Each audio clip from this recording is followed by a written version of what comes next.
Here's a partial lineup of the 1971 AAU Team Mr. America. 17-year-old Ray Mentzer is on the far left and 19-year-old Lou Ferrigno is on the far right. In this additional image of the partial lineup, you see Mike Mentzer, third from left who, incidentally, looks like he could have easily beaten everyone in both partial lineups. Ray Mentzer is seen again, second from the left. An easy win for Mike Mentzer? No. Scott Pace won the 1971 Team Mr. America contest. What did Scott Pace, the guy who beat Mike Mentzer, look like? Great question. This article about the same contest describes this gentleman as Scott Pace. Unfortunately, the image is clipped halfway through the head. Luckily, this version of the same photo is not, but look at the leg structure and calf development on this guy, and also look at his face. And now look at this gentleman who is listed as Scott Pace and placed second to Casey Viator the previous year, 1970, and is more likely the actual Scott Pace, with a different face, totally different calf insertions, etc.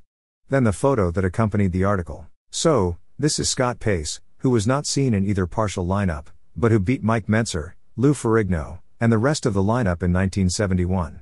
Before we compare the Mentzer brothers, take a look at this earlier shot of Mike. The year it was taken is uncertain.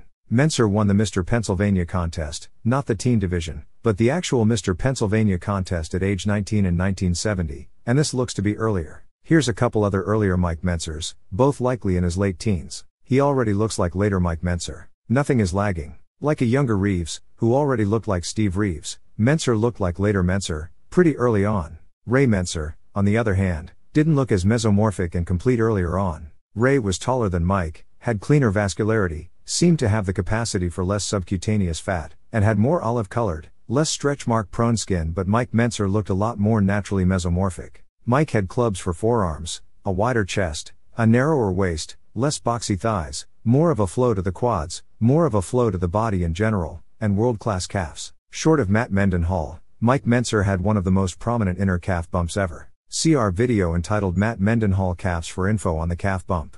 Both Mike and Ray stopped their competitive bodybuilding careers in their late 20s, and it's possible that Ray Mentzer could have beaten Mike at some point, but structure-wise, which can have non-genetic components as well as genetic, Mike was more naturally suited for bodybuilding. And who knows, physical therapy or some other discipline could help people improve their structures somewhat beyond what most currently recognize as possible. Ray kept improving before retiring competitively, adding muscle to the right areas, but it was on top of a bone structure, or posture, that didn't allow his muscles to react or look the same way as his brother Mike. Concentrating on the forearm muscles, Mike had longer flexor muscles, more development closer to the wrist. Mike's outer forearms were also much more developed, giving him a Gunnar Rosbo-like Herculean quality to his arms. Look at the Herculinity the forearms bring in this casual shot of Mike Mentzer. Today, with the GH, insulin, much higher androgens, synthol etc., supplements that weren't used by bodybuilders yet when Mentzer was competing, there are a lot of bodybuilders that can now technically get much larger than Mike Mentzer.